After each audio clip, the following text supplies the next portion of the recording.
Hi, my name is James Donnelly, founder of Safehaven Insurance, your Medicare and health insurance safe place. I am here today at the Bristal in Holtsville. I am with Julie Wexler, Director of Business Development. And she was so amazing, and she allowed us to walk around and take some footage of this amazing community. And I never expected it. I really didn't. You drive by, you visit the lobby, and you really don't know what's involved here. So this place is really special. It is. I can't believe the amenities here. I can't believe it. And part of this podcast is about planning your future and kind of seeing what's out there and what's next for the next chapter of life. And a lot of people say that they can't afford assisted living, independent living. So who is this community for? So I'm glad you asked that question because we try to dispel a lot of myths. I work every day to do that, and people sometimes think, assisted living is not affordable for me. That's what everyone says. Yeah. So to give you kind of a picture of who assisted living is going to be good for. So we have folks that are relatively independent, right? It might be somebody of advanced age who is living in a big house. They're relatively independent, maybe still volunteering at their local soup kitchen and still relatively active, but they're 90 and they're living in a big colonial that they bought back in 1970 all by themselves, and their spouse has passed away, and maybe they're no longer driving. And so they choose to move to a community like this for the safety, for the socialization, really for the lifestyle, and to be able to be in a community where if they become more frail, something happens, they don't have to move at that point. So we have our folks that are relatively independent, and then we have folks that require assistance with what we call activities of daily living. Okay. So somebody who might need assistance with showering, with getting dressed, somebody with arthritis and can't button the buttons or get the shirt over their head, or somebody maybe with a little bit of cognitive impairment, right? We can't have this conversation about aging without recognizing the fact that age is the biggest risk factor for memory loss. And so they choose to move to a community where everything they're going to need is under one roof. And we have a whole wellness team that cares for our residents. Our wellness director puts together a care plan. So does somebody need assistance in the morning and then help getting ready for bed at night? Does somebody need medication management? Is somebody unsteady and they need escorts to and from the dining room? So somebody who needs a little bit of assistance, right? And then every Bristal, and we have 25 in the New York metropolitan area. 25. And I remember Bristal was like the first one, first luxury assisted living that popped up on Long Island. And that's really what our developers set out to do. They knew Long Islanders weren't going to put up with the old age home of yesteryear. And they really set out to put together a model of what we call high-end, senior living, where you would get the amenities that you would get at a luxury hotel. You're going to get your housekeeping, you're going to get your laundry done, you're going to have activities, and you're going to live in a beautiful, clean environment. But just to continue what I was saying before about who assisted living is good for, because we talked about the independent folks, and we talked about assisted living, and then every single Bristal has a secured memory neighborhood called Reflections, which is a smaller, more structured, more supportive environment for somebody with more significant memory loss. So somebody could come in here, independent living, transition over to assisted living, and then if their memory started to go and they started to develop dementia or Alzheimer's, then they could transition right over to that. That's exactly that's great. Now, I had the pleasure of touring around and seeing all the different activity rooms and seeing the dining room. And I was really taken away because it's really a special place. But what is a typical day like for a resident here? So a typical day, let's talk about Dolores, right? And maybe Dolores is 89 years old and she was previously living in a big house, and the family was starting to find that they were having a more and more difficult time managing mom at home. How are her meals getting prepared for her? How is she getting to her doctor's appointments? The house, the maintenance on a home, the bills of living in a big house.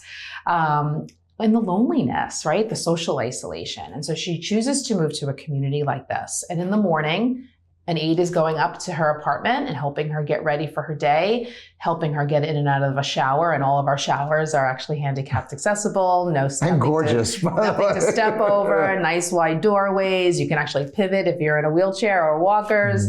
And so the aide is helping mom get ready for the day. Mom is starting her day with breakfast with 3 of her friends in our dining room. She's ordering off of a menu. It's waiter service. So she's sitting down, her orange juice and coffee are waiting for her. She's having a healthy breakfast. And then after breakfast, she has the luxury to participate or not participate in any of the activities that are on the calendar, usually starting at around 10 o'clock in the morning. So we might have an exercise class. We might have word games. We might have a trip to Target. We might have an entertainer. We might have a movie. We might have a political discussion. Lots of different activities to participate in. Maybe an art class or a painting class going on in our art studio. There's always bingo, so she can play bingo or not play bingo. And that's quite the bingo room you have. You saw, yes, we play bingo.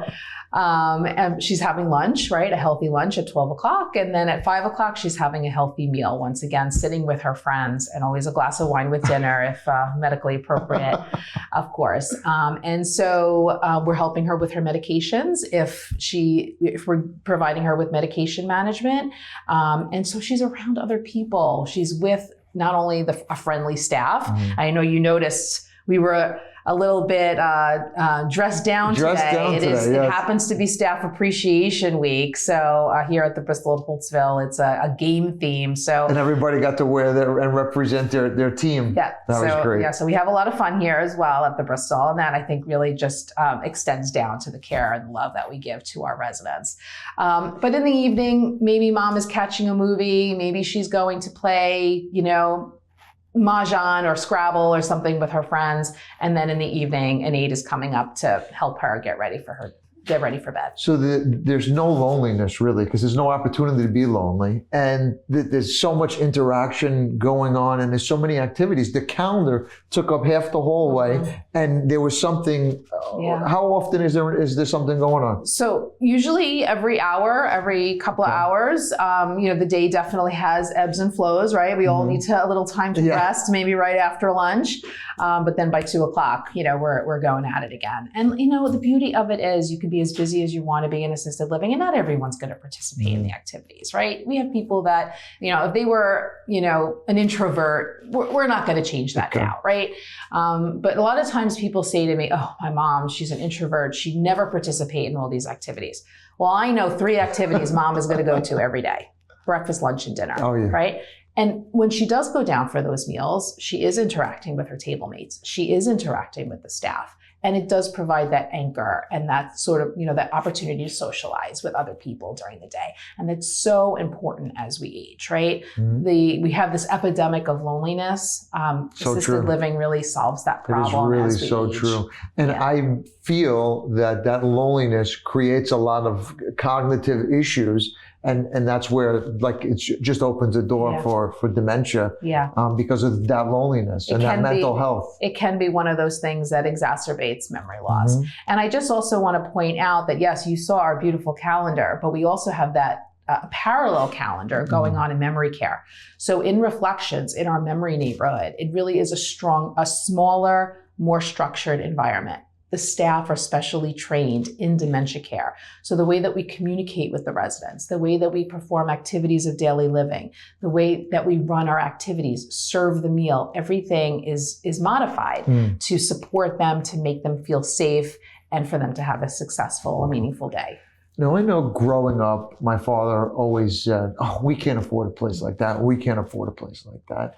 And it was kind of stuck in my head. And then, I come here and I'm sad that my father thought that, and instilled that in me, because this place is it's really special. How do people pay for a place like this? Obviously a good question, and the question that often where always I comes know up. what So- home maintenance costs on Long Island. I know what taxes are on Long Island. So I could definitely see a value in coming here and staying here. But how do most of your clients? So the vast majority of people on Long Island, they're selling their house. That's how they're able to afford to move to a community like this. I mean, generally, our rents start in like the $6,000 a month range. Okay.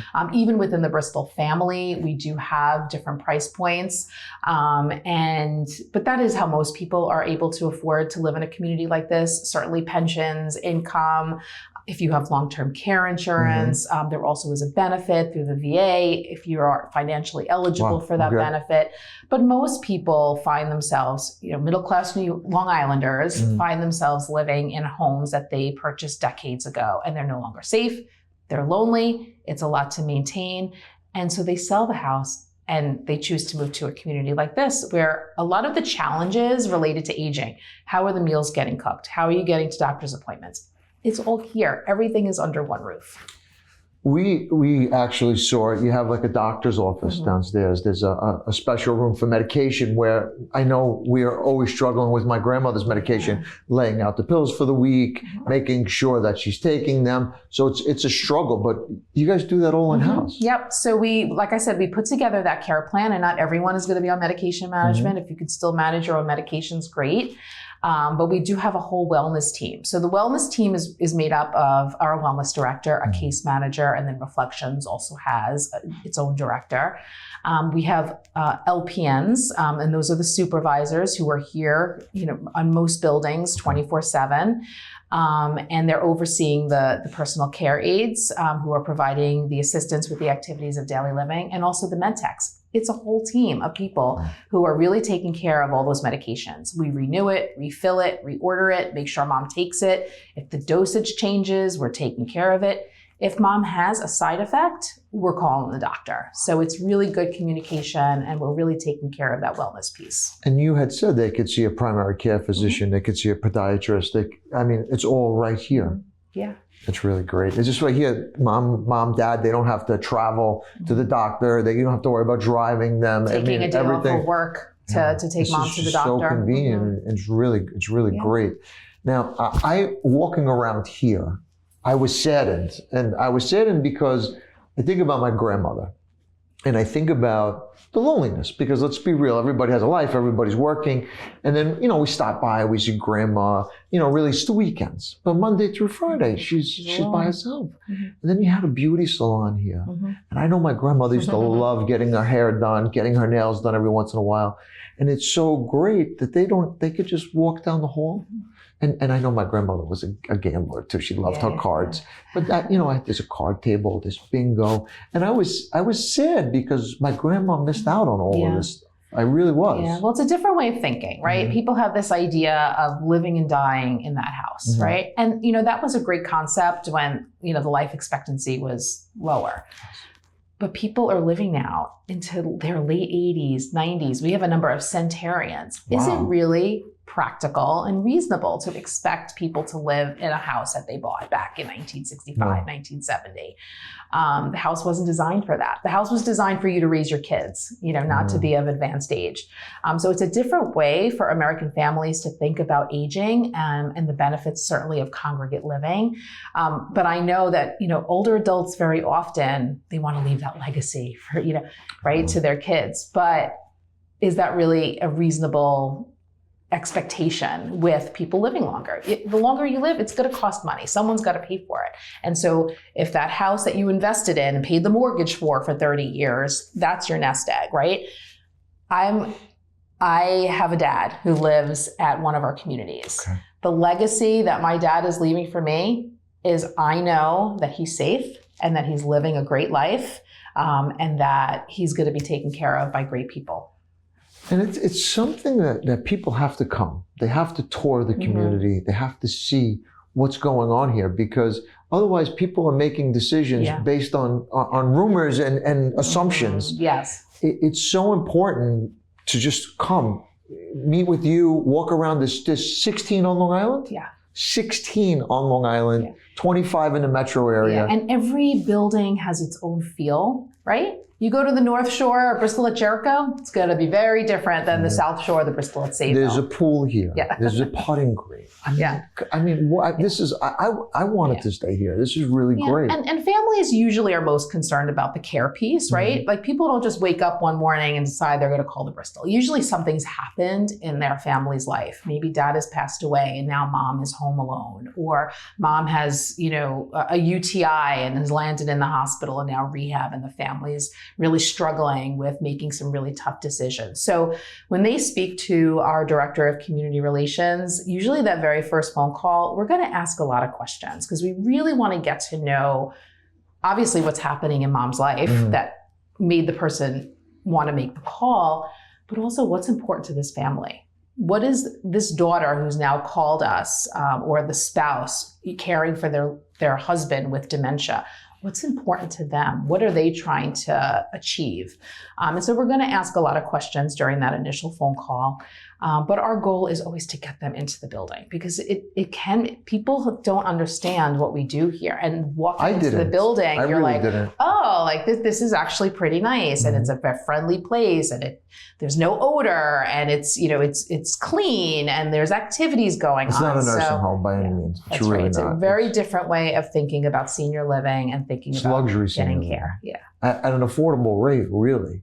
If you think about what the cost of a home is, what property taxes are on Long Island, the average property tax is $10,000 to $15,000. I mean, that's a couple months here. Yeah, and if you start adding up all the costs related to somebody staying at home, if you're at the point in your life where you need to live here, if you add up all the costs related to staying at home, just like what you said, the property taxes, maintaining the house, the landscaping, the personal care aid. And we do have a shortage of personal care aides on Long Island. It's a real challenge for families to find somebody that meets mom's schedule, has the skills to properly take care of mom, and then shows up, right? And then what happens when it snows, right? Does the aide show up? It's a real challenge on Long Island for families. So there's a level of security and quality of life that we can provide here in assisted living that you can't necessarily get when mom is living at home by herself. I feel like, our seniors, they worked their whole life, right? To build this legacy, their home, they raised their family, they have their grandchildren. Everybody's grown. Everybody's left the home. Now they're by themselves. And it's not a quality of life. And then they want to hang on to that legacy and that home to pass on, right? But meanwhile, they're struggling. They're struggling to pay the taxes, to pay the heat, to pay the electric, to pay the landscape, the snow removal, the roof breaks, the furnace breaks, the hot water heater. Our seniors are struggling, really. But they have all of that equity in their home that they could live. They could thrive. Because let's be real, somebody who's like mentally stimulated and challenged and interacting with other people. Eating well. Taking your medication on time. Really. Yeah. I mean, it's just going to add so much more time onto their life. Why not make it quality?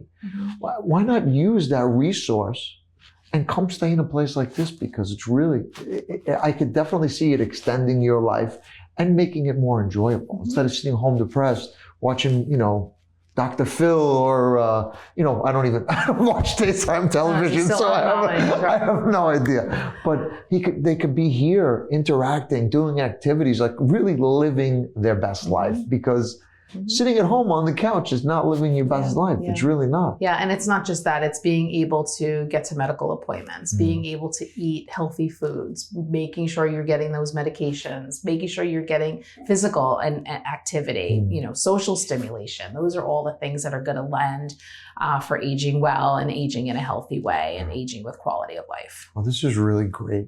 I just have a question. Over the last 10 years, I've seen so many more assisted living places popping up, especially the Bristol as well. Why is that? Well, the population's living longer. I mean, that's really what it comes down to. And we got those baby boomers now that are, starting to be of advanced age. We're hitting their 80s. I remember, talking 15 years ago, they were all hitting retirement age. And now here we are. They're all, getting close to 80 years old. And our average age here at the Bristol is 87. But people are living longer, and people are realizing that, living by yourself in a house sometimes isn't the solution to healthy aging. So, Yeah. So, I mean, even I've been working for the Bristal for 11 years, Wow. and it's even changed in the 11 years that I've been here. When the Bristal first started 25 years ago at the Bristal at East Meadow, that was I remember that. our very first community. It was really ladies who lunch. It was ladies that maybe, and not just ladies, but I'm just using that. But folks who maybe were living in their own house and their spouse had passed away and they were lonely and they chose to move to the Bristal really for lifestyle reasons. But the population is aging. And with aging comes increased care needs. So now actually at all of our Bristal communities on Long Island, we have what's called the Enhanced Assisted Living License. So we can provide a pretty high level of care. So the Bristal, we're obviously experts in hospitality. We're also experts in care. And so if somebody has a wheelchair, if somebody requires a Hoyer, if somebody requires insulin injections or Foley catheter care, we can provide that care for them as well. That's great. Well, I really appreciate this. And it's so important to plan. Nobody plans. And I would encourage people to come with mom and dad and do a tour and kind of just get familiar with it. So this way they can make the decision on their own. Yeah. Instead of being resistant and saying, I'm not going to an assisted living. I want to stay in my house. Yeah. They could see what they're missing. And it just makes that conversation a little bit easier and makes planning a little bit easier. So thank you so much, Julie. I appreciate it. This place is really special. So thank you.